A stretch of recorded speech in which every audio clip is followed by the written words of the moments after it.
దేశంలో. చాలా పెద్ద కన్ఫ్యూజన్ ఉంది. ఒక స్టీరియోఫోనిక్ వ్యవహారం జరుగుతూ ఉంది.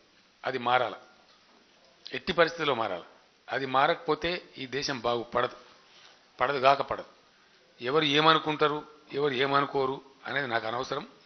100% ఈ దేశంలో నాన్ కాంగ్రెస్ నాన్ బీజేపీ పరిపాలన రావాలి.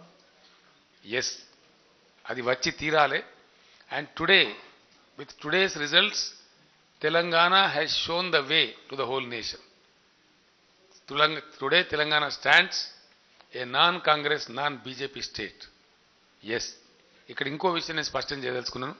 ఎన్నికల సందర్భంలో నేను చాలా స్పష్టంగా చెప్పిన, మాకు ఎవ్వరు బాసులు లేరు, మేము ఎవరకు ఏజెంట్లం కాం, మేము ప్యూర్లీ తెలంగాణ ప్రజల ఏజెంట్లం. ప్రజలు మళ్ళా మమ్మల్ని ఏజెంట్గా నియమించినారు, అట్టనే మళ్ళీ ఏజెంట్గా పనిచేస్తాం. ఎవరి గులాంగిరి చేయం. ఇక్కడి ప్రజల మనోభావాలు, వాళ్ళ ఆశయాలు, వాళ్ళ ఆకాంక్షలకు అనుగుణంగా పనిచేస్తాం. తదనంతరం జాతీయ రాజకీయాలను ఖచ్చితంగా ప్రభావితం చేస్తాం. ఎందుకంటే నేను స్పష్టంగా చెప్తా ఉన్నా, ఈ దేశానికి 70,000 టీఎంసీల నీళ్ళు అందుబాటులో ఉన్నాయండి. 70,000 టీఎంసీలు.